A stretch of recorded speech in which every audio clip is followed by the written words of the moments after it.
The video is entitled WWF Wrestling Greatest Matches, Sergeant Slaughter versus Pat Patterson Alley Fight, 5/4/81. The account is which is the number 4 wrestling fans. By the way, we didn't say YouTube because this is not on the network. I looked. How is this the greatest match of the 80s in the WWF not on the network? Maybe blood. There's highlights, but the whole thing isn't on it. So this is YouTube. And as Brian said, you just type in Slaughter versus Patterson Alley Fight, and it's the one that comes up on top by 4 wrestling fans, titled WWF Wrestling Greatest Matches, Slaughter versus Patterson Alley Fight. That's right. We want you to go to this video, press play, and quickly pause it. We want you to begin at 001. The reason for that being Jim Cornette could not get to 000. The closest we were able to get is 001. So I'm trying to give everyone enough time to prepare themselves and get there. What we will do... You can pause us if you want to and get there. We'll wait. We'll wait. But what we will do is have a 5-second countdown. At that point, I will say, press play now. Press play on the W of now. This worked so well last time. We'll try it again. Jim, are you ready on your end?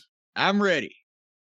5, 4, 3, 2, 1. At 001. Press play now. And here we go. And there is Howard Finkel with the closest thing to a full head of hair that he had for a while, doing the introductions, the old MSG ring microphone. I love that thing. It's like the old boxing films, so it is cool. Yeah. As I said, maybe it is the blood. I have no idea why this isn't on the WWF network, but this was originally broadcast on the MSG network when they were covering the MSG network on cable across the country, even though it was available in very few homes at that time, would show the monthly MSG wrestling cards. And me and JR did commentary on one of the last ones that they did on the MSG network was in May of 1997. There's Pat. I love New York. What a baby face. How smart is he? Yeah. And he throws the hat to the people, and the people go banana. Like I said, Pat was 42, 43 here, thereabouts, and had been doing announcing for a while. We talked about on the Experience the other day that Vince McMahon, Pat had a lot of success as a wrestler in the WWF, but Vince wanted to transition him into the announce booth, and then a few years later would get him into booking. Pat had learned under Roy Shire and all these things. Yeah, the Grand Wizard, who was Patterson's manager as a heel up there, was he not? And then later on went with Sergeant Slaughter. That's right. And here's Sergeant Slaughter doing what Jim Cornette did in 1988. When you know you're going to bleed, wear white. There you go, baby. And here we go, and it's a jump start. And, once again, this is a kind of classic this could have been in the Omni. This could have been in the Charlotte Coliseum. This could have been in the Cow Palace in San Francisco. Automatically, Pat fucking teeing off on the guy. He's got the cowboy boots. And watch the body language, especially Slaughter, for a big guy like that. Watch the way he sells and registers and reacts to blows. Not only the face, but it's everywhere. It's in the knees and the back. And remember, Madison Square Garden seats 20,000 people. And 10,000 of those people are at least a football field away from the ring. It's so big. So there had to be a way that you could exhibit. See, boom, he misses the punch, goes to the post. Everybody can see that. You had to be able to show it off and portray it to the people way up in the cheap seats at the same time without looking too phony, to the folks close up. But that's also sometimes why the ringsiders, people in the front row were always the smartest ones. But the body language and the registering and the facials and the selling, and look at Vince Jr. there trying to find his notes, that makes people take the ride with you. It's not just running through, and look at Pat taking his time with the belt now. And look at Slaughter get whipped, and my God, it's the worst thing that ever happened. My God, it's like the skin's coming off of his back. None of this shit's going to injure anybody, but it sure does look fucking exciting. And in the Northeast, you never saw guys in street clothes. Ever. No. This is like the first time. The WWF was the most non-stipulation promotion in the business. And they always sold quite a bit of the sizzle instead of the steak. Even when they'd hire good workers, great workers, they would come in and do the WWF way of doing things. The big Northeastern buildings, they didn't want to have riots. And until at least the late 80s, they could have riots in the Spectrum or in the Garden or whatever if Bruno or Pedro or somebody got fucked with. Anyway, boom. Pat reached through his legs and got the fucking belt back. And again with the whipping. And if Sergeant Slaughter's 6'6" and 275 pounds and selling a belt whipping like that, what do you think he would have done if they'd have superplexed him off the top rope through a table? I got the answer to that. They wouldn't have, because he wouldn't have gone for it. Wouldn't have needed to. He wouldn't have needed to. Boom. Nice one shot, and down he goes, and there he's going to get his color. And if the camera would get out of his way, he might. Boom, and the shots with the cowboy boots again. The baby face is cooking here because they've waited to see him get even, especially after the angle, after the previous match. So he gets the early part of this to really take it to the heel. But now the heel has to, I've got to go to the eyes. And Pat, as a babyface, knows that once again, even though he's been an announcer, he's got to get the people's sympathy here. He's got to sell, so he's going to sell this shit as best he can that it hurts him as much as possible so that the people will feel sorry for him and get behind him. Because Jerry Jarrett used to say this. You're driving down the road and you see two people on the side of the road and they're having a heck of a fight. And one of them's a big guy and he's just kicking a shit out of this little guy. And you're watching, all of a sudden, the little guy starts firing back up and starts looking good, and the big guy's backing up, and you naturally, as human nature, you root for the little guy. You root for the underdog. You root for the fucking guy that doesn't look like he's got a chance. So that's what the feeling that the babyface has to engender during the heat portion of the match is that, fuck, we know he's a better wrestler and we know he's a better man, but the heel got a break, or the heel cheated, or the heel got the advantage, and oh my gosh, what's going to happen? That's all you've got to do. And, again, here the street clothes are a good thing to be able to rip off because it looks even more messy. And you get your clothes ripped off a lot, as according to the Twitter videos I've seen of fat black women in McDonald's, you get your clothes ripped off in a fight a lot. But nobody's going for laughs here. Nobody's going for laughs. Nobody's setting implausible shit up that requires their opponent to fucking wait for them, obviously. If Pat Patterson's able to get out from under this big Gomer pile-jawed motherfucker, he's going to fucking come back. But can he get out from under him? And also, this is the part in the match where, not only is he getting choked, but also they're getting a breath, and also the people are settling down because they were all up. And once again, listen to this part of the ways with the sound part of the way up so you can hear the people, because they react and ebb and flow with everything these guys do. And look, boom! They slowed him down. Patterson was getting choked. The people got a chance to rest and relax for a second, and then all of a sudden, Patterson makes a big move. Slaughter flies over the top rope. A guy that size, boom, now he's changed the momentum of the match, and the people react to it. Now the question is, can fucking Patterson get his shit together before Slaughter gets back in the ring?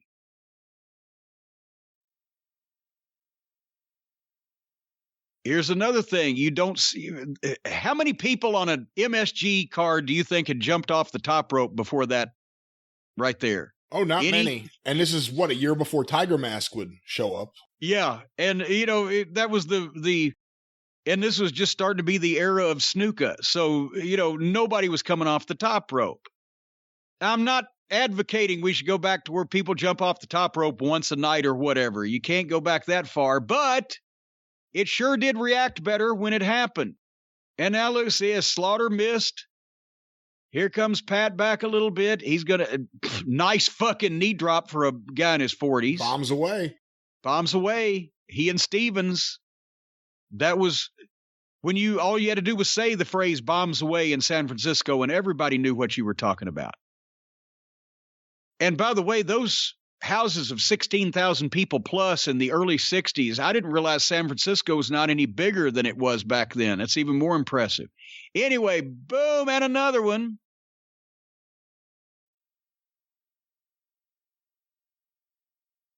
Boom, and Pat just,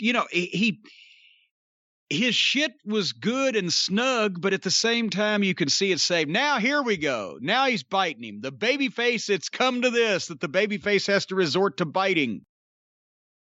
And here's another thing. The WWF, or old-time WWF, was never noted as a place where there was a ton of bloodbaths going on. So this was also all the more unusual for that time, but of course you saw it in the territories all the time in grudge matches. And that boom, and those boots by Slaughter. Look at Pat kick those feet. One kick to the head, and he goes down like he's been shot in the head. And the people are worried about him. I'm just saying the guys have been their own worst enemies in that they have completely lost track of what this is supposed to be. And as a result, they've made it harder on themselves. The only reason that people look now, modern fans look at the old stuff and go, well, they didn't do a lot, is because now these guys are doing too much and none of it means anything and it all hurts them. There's an art form to doing this. They're in front of 20,000 people on all four sides of them, looking at this in real time with no special effects, no flashy lights and etc. to do the smoke and mirror thing. And they have to do something that's so believable. The old Ray Stevens style bump over the top.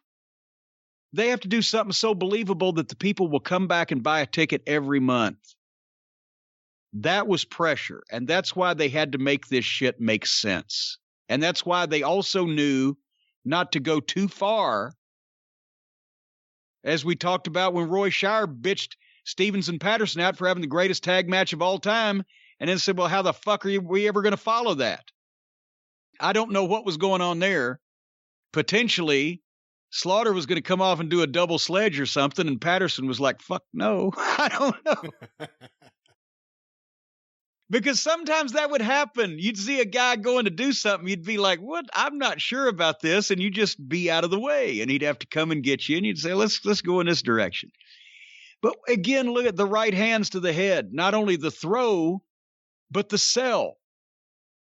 And Patterson not dying. Staying fighting from underneath. He's still alive. And the trip. And here's where he gets his juice. I remember this now. Look, he's pulling the blood. Oh, yeah. Right before the boomerang, Sarge gets his blade, hits the post head first, and he's already bleeding. Look at that. That was a piece of art. Unless I just pointed it out to you, nobody would ever fucking see that. And not one of those 20,000 people caught that. And now the worm has turned and the people are coming up because, Pat's got him now. Look at Slaughter and look at the cell. Boom. Not only the body language, but he's waiting for the right shot, picking it, boom, nothing's dangerous, nothing's awkward, but everything looks like it's landing. Sarge is drunkard and Cooter Brown. Boom, but has to go to the nuts. And I'm trying to figure out there now whether he's Yeah, I think he stuck it back in his tights. He stuck it back in his tights. Yeah. Did he stuck it back in his tights? I didn't. I looked away for a second. But anyway, now Sarge has the knucks. He's hit the guy in the and he can't stand up. He's wobbling and weebling. People can see that a mile away. But he's got those knucks on his hand. If he gets Pat with the knucks after Pat's been punched in the fucking balls, that's it. Boom. And he hits him and he falls. He hit him and fell away from Pat so that he would take the people's attention. And now he's doing all this motion. Whenever you whack the babyface is going to get some color on his own. Get away from him, make people look at you, do something to attract their attention, and they're not going to see the babyface getting his. Slaughter is fantastic here. Yeah. He's perfect. Whoop. Boom. But still, Pat's not dead yet. I thought Pat got juice there. He didn't. See, I haven't seen this match all the way through in years, but goddamn, I remembered both of them bleeding like they were needing transfusions. Because that's what you do. Yeah, blood dripping all over the place off Slaughter. And the boot. De boot, as the Canadians would say. And look at Pat's, he's limping and he's kind of fucking halfway blown up, but he's got him now, and Slaughter didn't turn around for it, so fuck it. Pat said, I'll just go get him and change it up a little bit. And Slaughter could take that shot over the buckle into the fucking post so well. Boom, and another shot with the boot.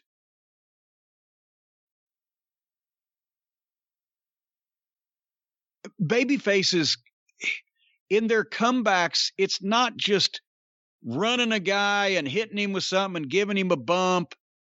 And just doing several things over and over. It's having the triumphant body language like, I've got you now. And the Slaughter almost took the cameraman out, did take the cameraman out.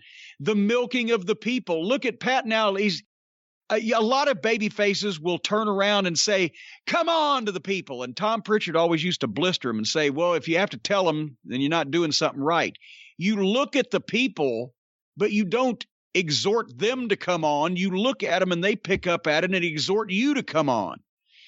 And now look at Pat just fucking, and they're the wizard with the towel. He's had enough. He couldn't get it over the top rope the first time. Security guard grabbed his arm the first time. That's right. Yeah, because he didn't know what the fuck he was trying to do. And they didn't smarten these guards up either. But his guy is bloody and beaten and is getting hammered over the head with a fucking cowboy boot, and he throws the fucking towel in. I would have personally rather seen a goddamn pinfall in this myself, but they wanted to save Slaughter because he had so many more, and Pat was an announcer at the time, and Slaughter had more programs coming up. And it worked. Look at the crowd. And it worked. The people still loved it. But that... Anyway, as I was saying with the babyface comeback, when he looks at the people, they will come up. When he has that moment where he's looking and he's exulting and with the comeback that he's making, they get with that. Anytime a babyface just does 3 or 4 moves and then looks at people and claps his hand like, come on, they're like, fuck you, impress us. So this was just, it was an amazing heel, an amazing babyface. They took the people on a ride. They didn't do anything stupid or silly. They didn't lose track of it being a contest, but they threw plenty of entertainment in there. This ain't hard to figure out. It's just that the boys have worked themselves into a shoot where now they are increasingly paralyzing each other with more and more dangerous shit, and it looks phonier than ever before. The most important thing in wrestling is don't show any cooperation between you and your opponent. If you can get that done, then the rest of it can fall into place. If you're not doing that, then you've lost the complete idea. Anyway. Well, there it is. I enjoyed that. That was great. Both guys, fantastic. And I know it's not Pat Patterson in his 30s in San Francisco, but he did everything the right way. And Slaughter, for everyone who only saw Slaughter let's say in the 90s, where he had gained a lot of weight and he was not the guy he had previously been, go back and watch Slaughter from 1980 to 1985. Yeah. He was incredible. I mean, there's this match, the other one people always talk about is the boot camp match, Sergeant Slaughter and the Iron Sheik at Madison Square Garden. Yeah, but Sheik wasn't no Pat Patterson. No, he wasn't. But Slaughter was a babyface by then. Yeah, they got by with it. But a lot of people forget Slaughter was a big name in the Carolinas in the early 80s, and they had the best in-ring talent in the country at the time. And so to be big there, you had to be really good or have an insane gimmick like Handsome Jimmy. And Slaughter was one of the best big men in the business at that point in time.